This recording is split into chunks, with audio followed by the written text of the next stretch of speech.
Irmãos, Lucas capítulo 4.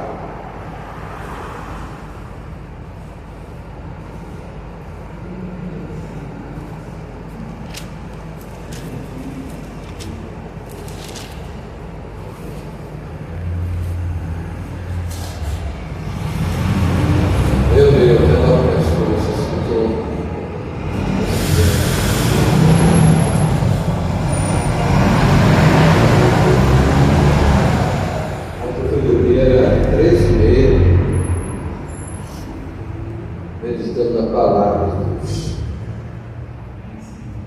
Lucas 4, versículo 14.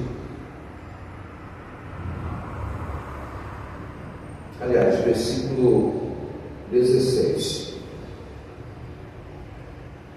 E, chegando a Nazaré, onde fora criado, entrou num dia de sábado, segundo o seu costume, na sinagoga, e levantou-se para ler. E foi-lhe dado um livro do profeta Isaías.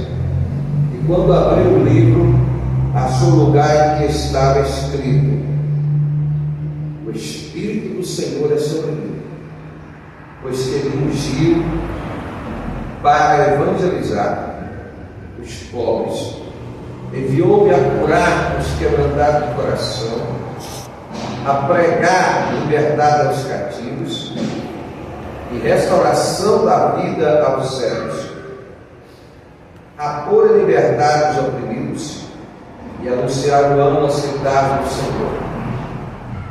E encerrando o livro e tornando a dar ao ministro, assentou-se, e os olhos de todos na sinagoga estavam fitos nele. Então começou a dizer-lhes: hoje se cumpriu esta escritura em vossos ouvidos. Pode sentar-se. Senhor Jesus, quem fala? Apóstolo, tem água aí que o discípulo colocou.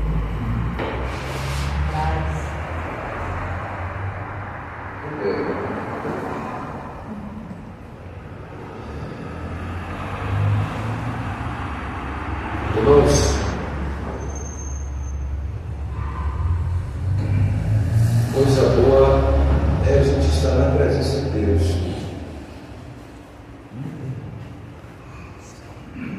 Eu fico imaginando assim, quanta gente que está sofrendo neste momento e não tem o privilégio de estar assim reunido como nós estamos aqui nesta manhã. Porque na realidade as pessoas vivem uma aparência. Domingo passado, eu fui comprar umas bananas na feira, e aí o rapaz me indicava uma banca. As bananas são pequenininhas, mas são boas. É difícil conseguir uma fruta de qualidade agora, né? Com tanta agrotóxico. Aí cheguei lá na banca, estava escrito assim: 3 bandezinhas por 10, né? Eu só tinha 5 reais. E uma bandezinha, 4 reais. Aí eu falei: então me dá uma bandeja. Mas aí, como eu estava bem vestido, o camarada olhou para mim. Eu paguei a ele, mas ele não me devolveu o troco. Eu disse: moço, está escrito ali que são 3 por 10, 1 por 4. Aí ele foi lá e arrancou a placa. Disse: não, mas era aquela ali. Arrancou a placa. Para eu não insistir. O camarada pensou que eu estava bastante dinheiro, tinha bastante dinheiro. Você vê, aparece. Está com 5 reais. Então, às vezes, eu quero dizer com isso, que você olha para uma pessoa que está morando numa mansão, vou falar em mansão, Irmãos, o que tem de mansão hoje, abandonada, cheia de mato, literalmente, e uma delas é a da Hebe Camargo. Você imagina uma mansão que era fazia vários programas de TV, né? Uma coisa extraordinária, e de outras pessoas famosas. Aí vai se cumprir aquela palavra que Jesus disse: que adianta o homem ganhar o mundo inteiro e perder a sua alma? Que adianta? Então, irmãos, nesta manhã gloriosa, e quando eu falo gloriosa, é porque nós não podemos dependermos para servirmos a Deus, para adorarmos a Deus, para honrarmos a Deus, de movimentos humanos. Por exemplo, vamos pintar isso aqui de roxo, amarelo, laranja, porque vai ter um movimento hoje. Isso é carnalidade.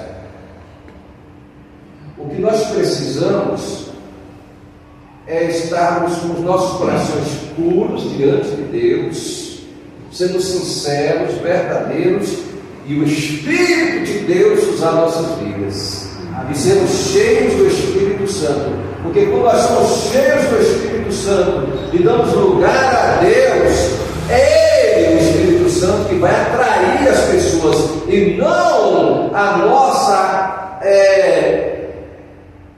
o nosso argumento natural, porque tudo aquilo que é construído de forma na areia vai cair, não vai ter firmeza. Então a nossa fé, ela tem que estar firmada na rocha. Casa construída na rocha, essa casa ela não desmorona. Então a nossa caminhada com Jesus é uma caminhada, irmãos, espinhosa. Lembre-se disso.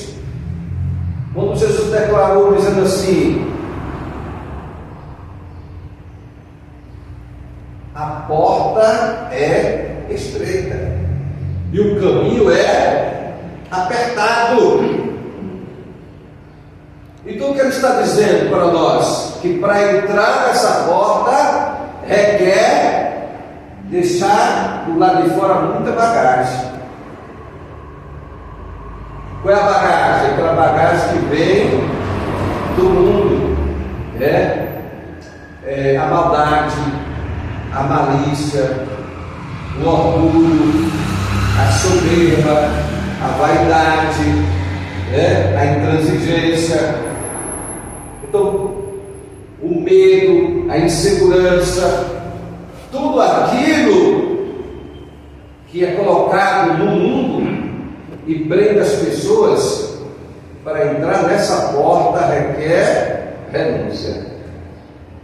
Tem que haver um arrependimento sincero, um arrependimento verdadeiro, uma conversão verdadeira, para a gente entrar no céu. E aí vai entrar aquele processo depois, o processo da santificação. Então primeiro veio o arrependimento, tem que deixar a mala velha fora, e agora veio o processo da santificação. Para quê? Para que nos tornemos semelhantes a Jesus, para que nos tornemos parecidos com Jesus. É isso que está escrito lá em Efésios,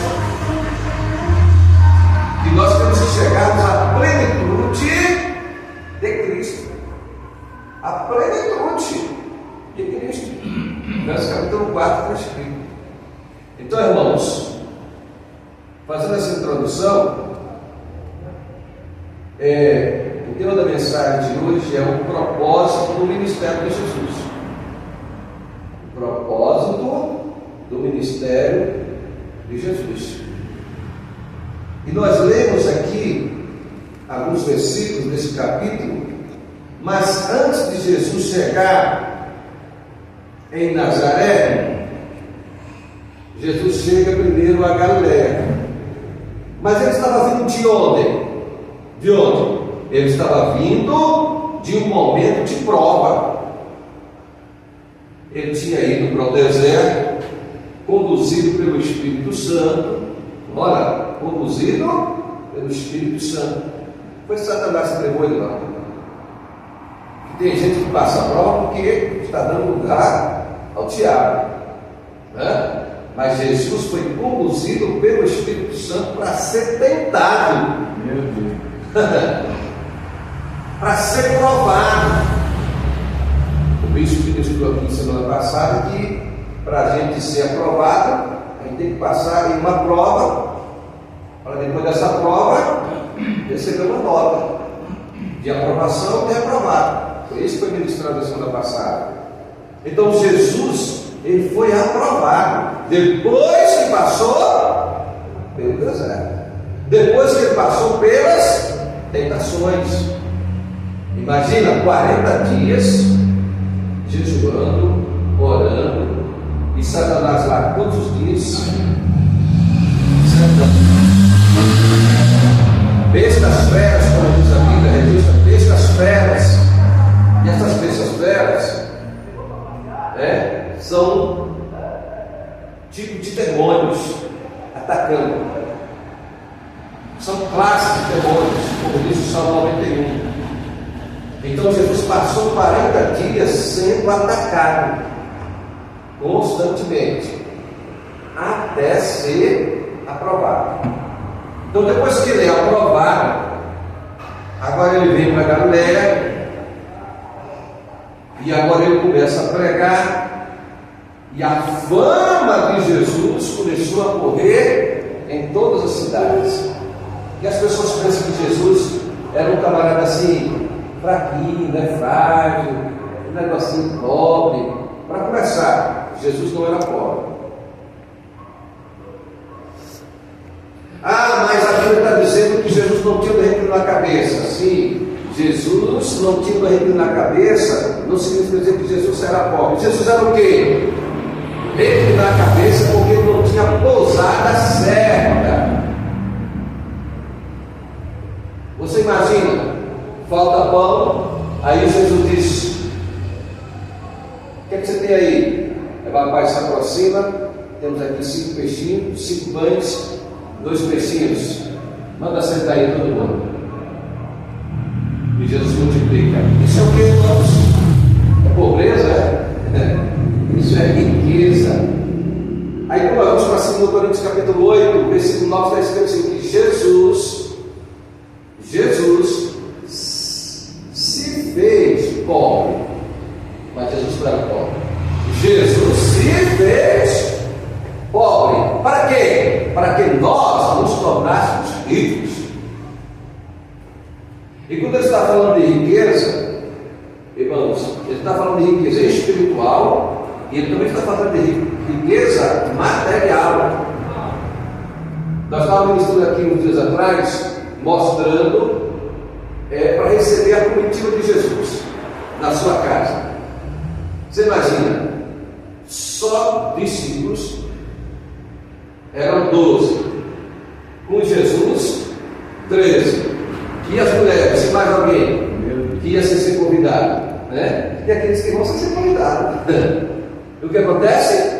Só para receber essa comitiva na sua casa, tinha que estar abastecido. Você recebe 3 pessoas, 2 pessoas, já muda. Agora você imagina receber 50 pessoas na sua casa, para alimentar, para dar banho, para trocar de roupa, Então, irmãos, Jesus, as pessoas, nós temos que entender, irmãos, que a nossa origem não é a terra, a nossa origem é o céu. Nós viemos, irmãos, da terra, nós viemos do céu. Como assim? Deus pegou o barro e soprou o Espírito dele em Adão. Então Deus formou Adão de origem do céu. O barro foi só o boneco para o Espírito de Deus movimentar, andar aqui na terra, fazer a obra dele, a vontade dele. Os irmãos estão aqui? Amém. Então, irmãos, nós precisamos de uma coisa importante para que estejamos firmes. O que nós precisamos para que estejamos firmes? Na presença do Senhor, estarmos cheios do Espírito Santo. Amém. Jesus, em Atos 10:38, vai dizer que Deus ungiu a Jesus de Nazaré com o Espírito Santo e com poder, e ele andou fazendo bem e libertando os cativos das garras de Satanás, porque Deus era com ele. Amém. Aleluia. Então, irmãos, precisamos entendermos que aquele que está ligado na videira, que está em Cristo Jesus, com sinceridade, com verdade, com transparência, com coração temente, como já foi falado também hoje, essa pessoa vai dar frutos, vai dar muitos frutos, e não está só, nós não estamos sós. Então, como nós enfrentamos uma dificuldade que é diária, a nossa batalha ela é diária, não é um dia, passa a semana, dá uma folga, um mês. Não, você vence uma batalha e surge outra. Por quê? Porque nós temos um adversário, e esse adversário quer nos atingir diariamente. Para quê? Qual é o objetivo de Satanás em atacar um crente? Tirar ele da presença de Deus. O foco de Satanás é tirar a pessoa da presença de Deus. Para quê?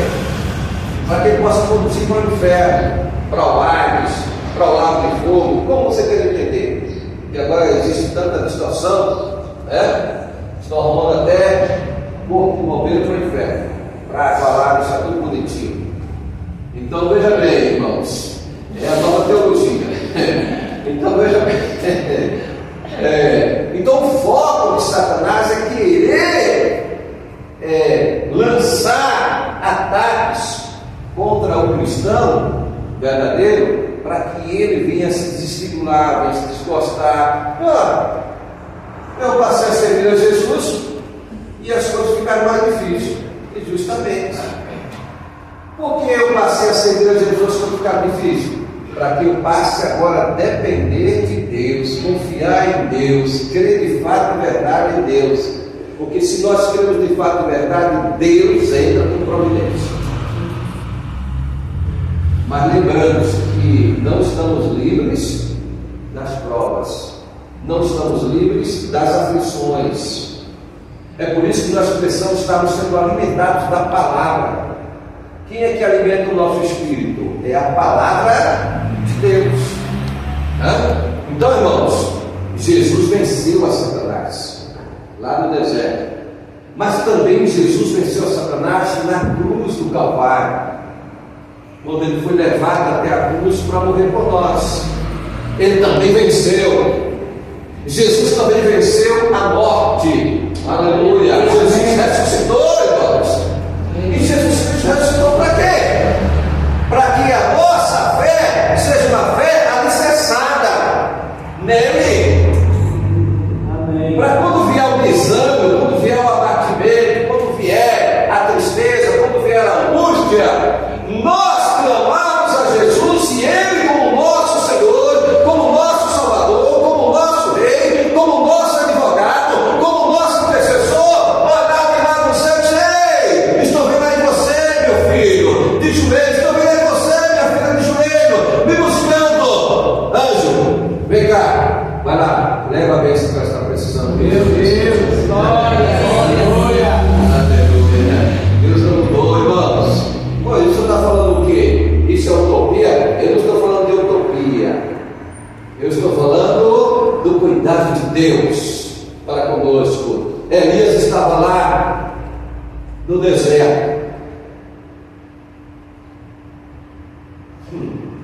E quando ele está no deserto, o Senhor diz: vai lá para o lago, o ribeiro, você vai beber dessa água. Mas de manhã Deus mandava o povo o pãozinho fresco com filé mignon. Você está inventando, será filé mignon? eu sei de uma coisa: Deus não dava carne da boa, da primeira qualidade. É porque é o cuidado de Deus. Mas ele não fazia isso só de manhã, ele fazia de manhã e fazia pela tarde. Agora, o mais impressionante é que no pão e na carne tinha todos os ingredientes, todas as vitaminas que nosso corpo precisa, e Deus não dava para Elias. Mas aí, de repente, irmãos, tem uma viúva clamando lá do outro lado, que só tinha um bocado para comer e morrer com o seu filho, e essa mulher está orando, está clamando ao Senhor, e Deus faz o quê? Eu tenho uma solução para você, mulher. Você não está sozinha, não está abandonada. Eu estou vendo e ouvindo o seu clamor todos os dias. Aí Deus fala o seguinte: Elias, a água vai secar. Secou a água primeiro. E agora, quando Elias vai? Elias tem que ir agora para a casa de uma viúva. Meu Deus. Fazer o que na casa dessa viúva? Porque essa viúva está precisando de um milagre. E quem é que tem a bênção para liberar o milagre? É Deus através do profeta. O milagre vai vir através de Deus usando o profeta. Aí Elias chega lá. Elias não foi para a casa de um fazendeiro da região, porque tinha muitos. Não, Elias foi para a casa de uma viúva que só tinha um bocado para comer e morrer. Meu Deus. Isso é o quê? Cuidar de Deus com Elias para cumprir a missão dele, e cuidar com a viúva que precisava do milagre. Mas interessante, irmãos, e importante você entender que quando Elias chega lá na casa da viúva e se apresenta a viúva, ele pergunta: o que o senhor tem aí? Não, só um bocadinho aqui para comer e correr meu filho. Então faz o seguinte: vou fazer um bolinho aqui, e você faz o seguinte: faça primeiro para mim. Meu Deus. Olha, só para o filho e para ela. Mas o que tinha que dar primeiro para o profeta. Por que isso, irmãos? Porque isso é um princípio de Deus. Dai e dá-se-vos-á. Buscai e achareis. Batei e abre-se-vos-á. Foi Jesus que ensinou. E foi ele que deu a instrução. E por que tinha que dar primeiro um bocado ao profeta? Porque aquele profeta, o homem de Deus, a mulher de Deus, quando chega, irmão, está representando Jesus naquele lugar, está representando Deus naquele lugar. Jesus disse: quando receberes alguém na sua casa, um servo dele, um pequeno dele, você está recebendo o Senhor Jesus na sua casa. Então, olha a importância de andar no temor, na obediência, na santidade, da comunhão com o Espírito Santo. Então, são por isso que nós somos chamados de embaixadores. Amém. De Cristo aqui na terra, irmãos. Agora, Elias, ali era a primícia, irmãos. Quando se dá a primícia para Deus, que as pessoas são corruptas de entendimento, né? E fica fazendo crítica no dízimo da oferta. Olha, oferta voluntária é uma coisa, porque as pessoas querem fazer só aquilo que é favorável a ela. Não é assim? Eu vou dar uma esmolinha, vou dar uma cesta básica, vou pegar meu dinheiro, vou comprar aqui uma cesta básica e vou dar para alguém que está precisando, porque Deus não está resolvendo o problema dela. É isso que a pessoa está dizendo. Eu vou resolver o problema dela. Resolve o problema lá do Rio Grande do Sul agora. Eu vou dar uma mensagem: cadê os cientistas ateus para fazer alguma coisa agora? Cadê? Mas o governador de São Paulo mandou helicópteros, mandou uma equipe forte para dar assistência ao Rio Grande do Sul. Você entende? Então, irmãos, a primícia é uma semente de honra ao Senhor. O dízimo é uma proteção dos nossos bens, quando honramos a Deus. A oferta alçada não é aquela que você dá porque é o que você quer dar para Deus. Não. A oferta alçada é Deus que pede a modo que Ele quer. Não é a gente que diz o que vai dar. E tem a oferta voluntária. Essa você dá se quiser.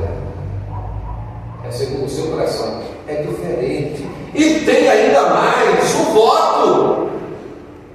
O voto também é outro tipo de oferta perante o Senhor, onde nós fazemos um voto com Deus.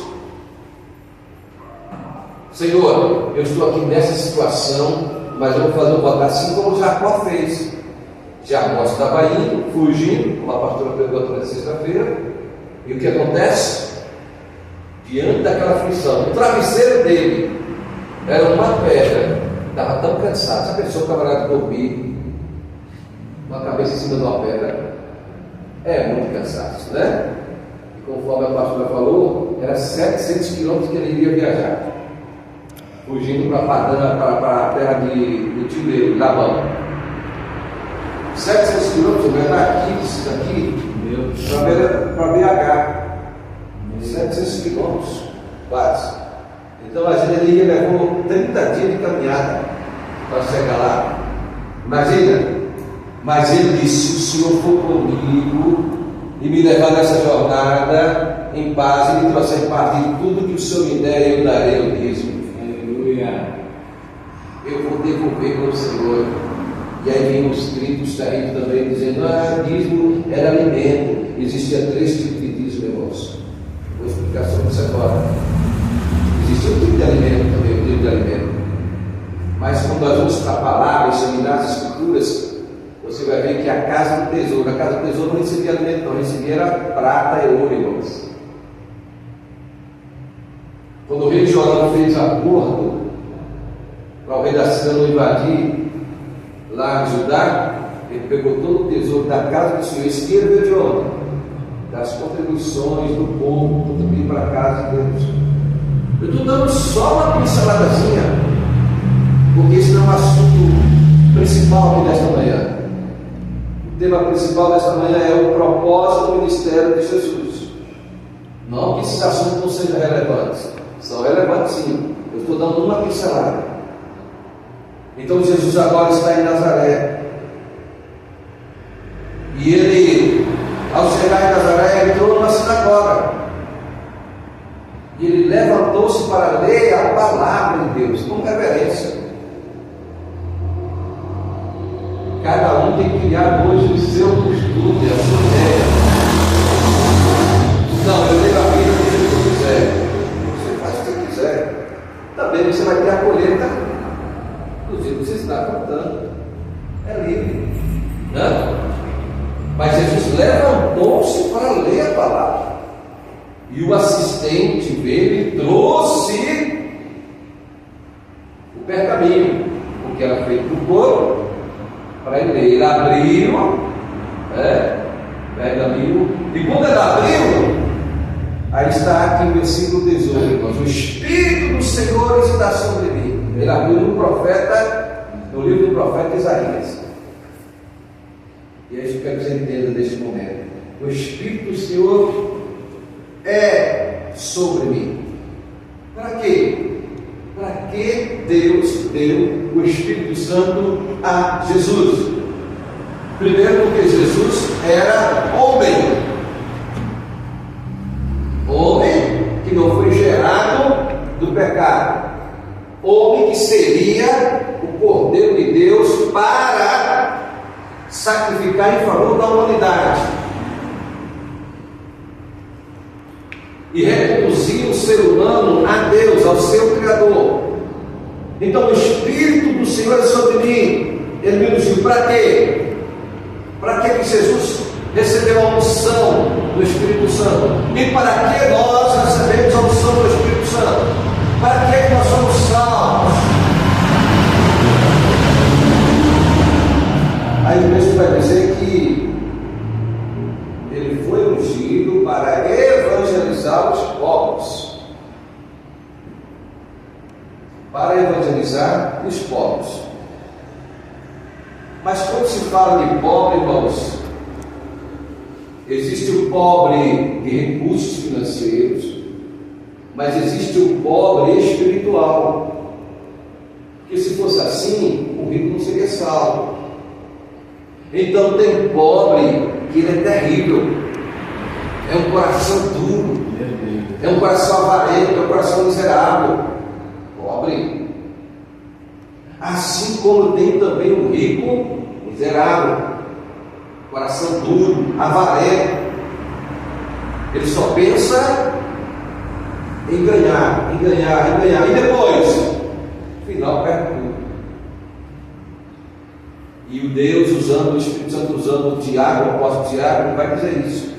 Vocês estão aí trabalhando para os ímpios, e ele massacra vocês. E assim que faz.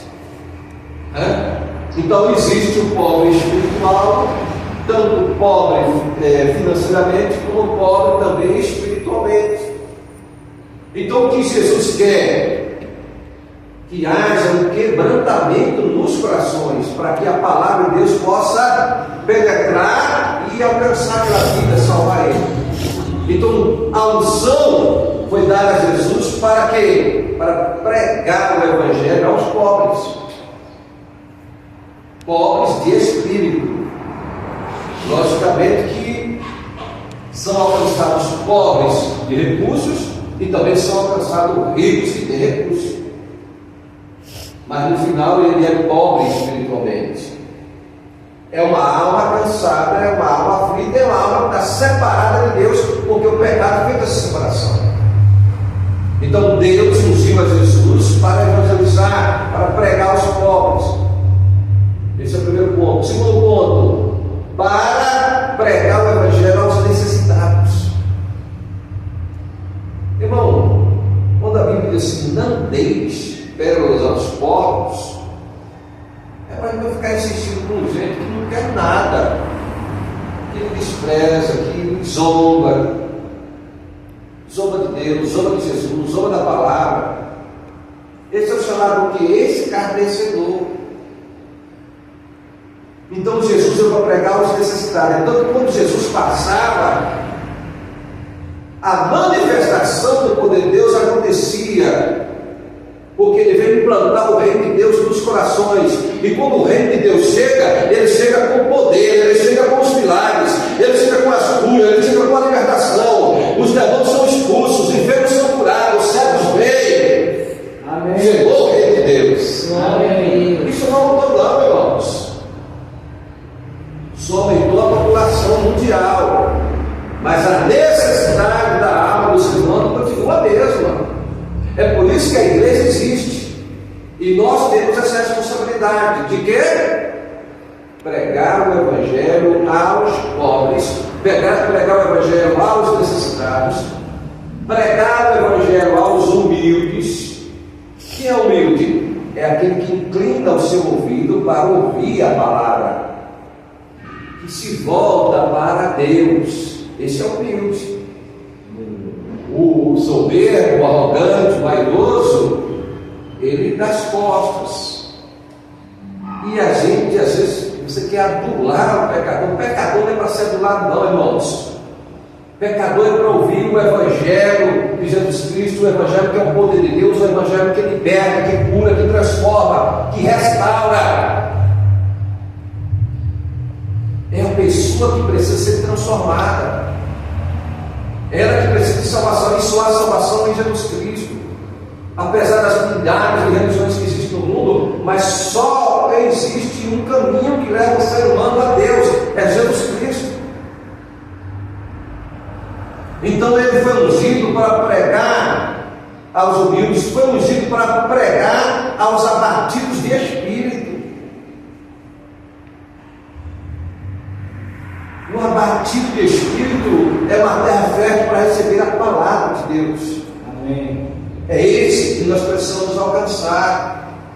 E nós estamos aqui pregando o Evangelho, não é para ganhar dinheiro, não. Nós estamos pregando o Evangelho é porque é propósito de Deus para a salvação da humanidade. O dinheiro é uma consequência.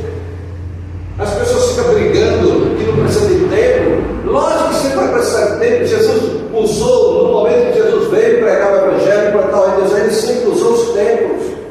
Ele usou as sinagogas, ele usou as casas, ele usou o mar, a praia, ele usou as aldeias, ele usou vários meios. E quando os apóstolos começaram a pregar, depois que Jesus já tinha partido, nenhum deixou de usar os templos. Só que o Evangelho não está limitado a um lugar. A questão questão do espaço, ele é necessário. Se você começar a se reunir numa casa, Deus vai começar a salvar, vai começar a libertar, vai começar a batizar com o Espírito Santo, vai crescer. Não tem como a casa suportar, precisa de um espaço grande para colocar mais vidas. Os irmãos estão entendendo? Então temos que abrir o nosso entendimento. E aí tem os desigrejados usados por Satanás para tentar atacar a igreja. Não existe a igreja, ela funciona debaixo de autoridade. O dono da igreja chama-se Jesus Cristo. Mas ele estabeleceu para a igreja cadeias de autoridade para comandar a obra. Não só a obra, a igreja, mas no mundo nada funciona sem autoridade no comando. Seja o presidente da república, seja o governador do estado, seja o prefeito da cidade, seja um departamento, seja numa empresa, seja numa casa, tem que ter autoridade. Por que o mundo está vivendo de forma desordenada? Porque os pais têm perdido a autoridade sobre os filhos. E aí tem virado bagunça. E a libertinagem tem tomado conta dos filhos e tem comandado os pais. E quem é que está por trás disso? Satanás. Por quê? Porque Satanás tem cegado o entendimento das pessoas. E as pessoas cegas espirituais, as pessoas estão cegas espiritualmente. Se elas estão cegas espiritualmente, irão para onde? E o propósito de Satanás, que estava meditando antes, é o que? Não é atingir uma pessoa, irmãos. O objetivo de Satanás é atingir uma geração. Ele quer atingir gerações. E as estratégias dele são as mesmas que ele usou lá no Jardim do Éden, são as mesmas que ele usou lá com Jó, e são as mesmas que ele usou com Jesus no momento da tentação no deserto. São as mesmas, são 3 situações específicas. Então, Jesus foi ungido para pregar aos abatidos de espírito o Evangelho. Foi ungido para pregar o Evangelho aos quebrantados de coração, irmãos. Se você vai orar para uma pessoa só por orar, não acontece nada. Mas se você vai orar para uma pessoa que ela está com o coração quebrantado, precisando da cura, precisando da libertação, precisando de uma solução, aí há a inclinação do espírito dela perante o Senhor. E a resposta vem. Então Jesus, ele foi ungido para pregar àqueles que temem a sua palavra, aqueles que temem a palavra do Senhor. Então, quando Jesus foi ungido, ele foi ungido para curar os quebrantados de coração. Jesus foi ungido para pregar liberdade aos cativos. Que liberdade? Porque as pessoas estão aprisionadas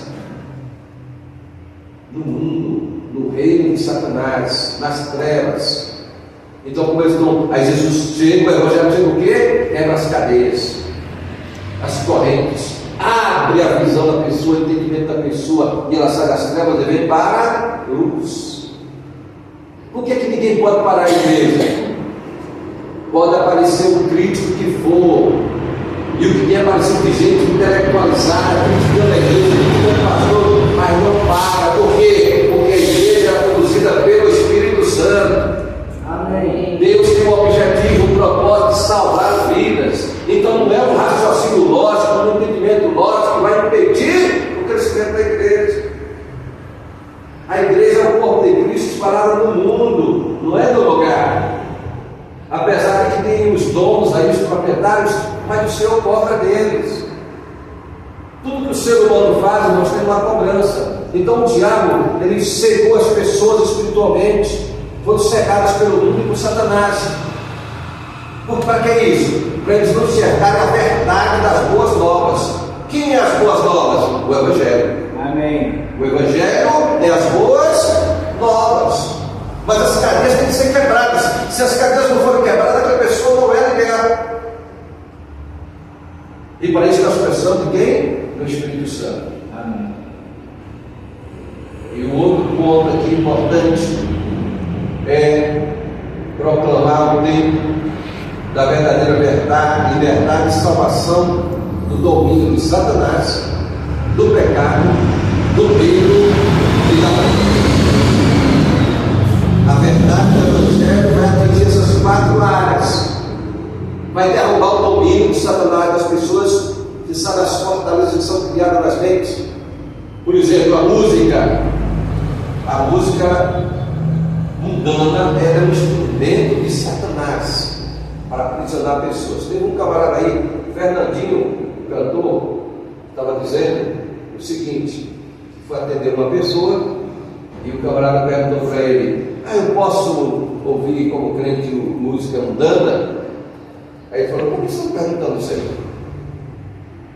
Aí depois de muita história, ele disse: porque o meu pastor disse que eu podia, eu selecionava algumas músicas e podia ouvir.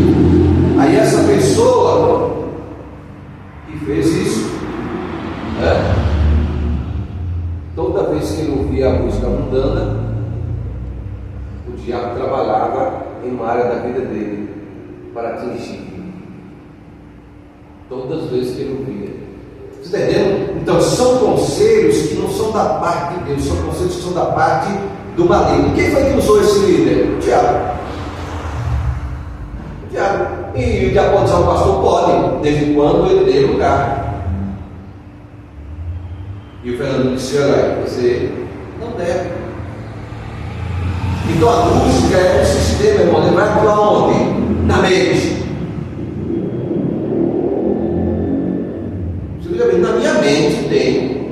Não sei se vocês, o seu marido lembra de uma música que falava assim: olha, na minha mente, e eu não canto música, eu não ouço música, até mesmo música, raramente eu ouço uma música cristã, né?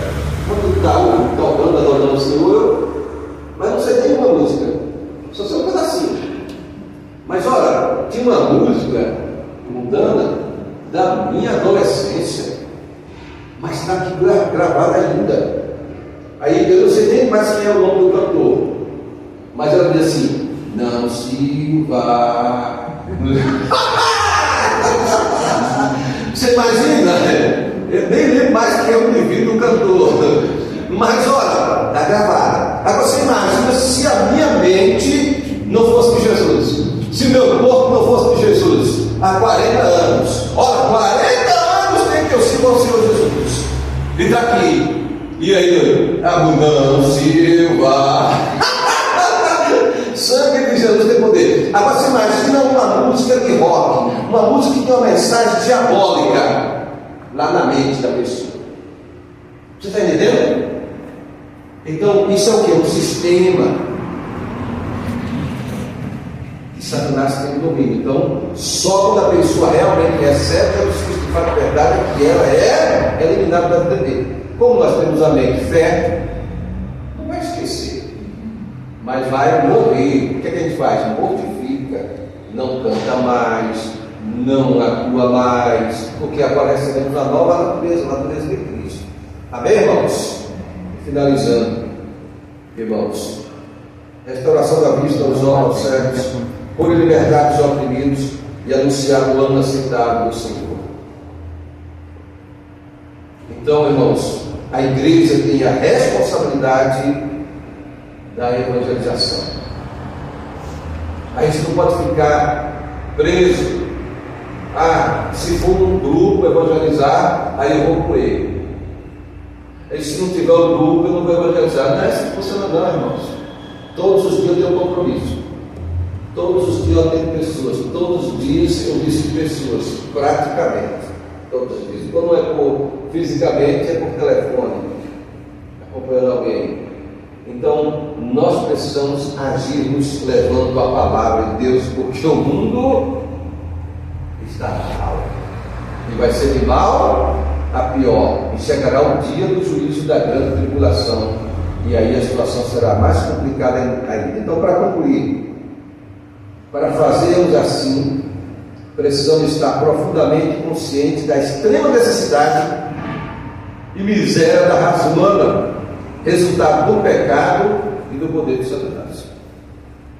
Por isso que Jesus veio e é chamado o segundo Adão para implantar o reino de Deus e restaurar as vidas. Amém. E ele vai usar quem? A igreja. Então, se você se compromete de ganhar uma alma para Jesus, de evangelizar, de dizer outra coisa, quando você se propõe a ganhar alguém para Jesus, você precisa acompanhar esse alguém.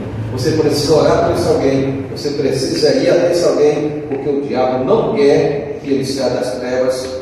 E o diabo quer que ele continue cego espiritualmente, porque o alvo de Satanás é levar aquela pessoa ou as pessoas para o inferno, para a destruição eterna da sua alma, condenação eterna. Então, que nesta manhã você esteja ciente de que você precisa reagir, precisa tomar uma atitude de trabalhar ganhando almas para o Senhor Jesus. Deus te abençoe, vida em paz para você.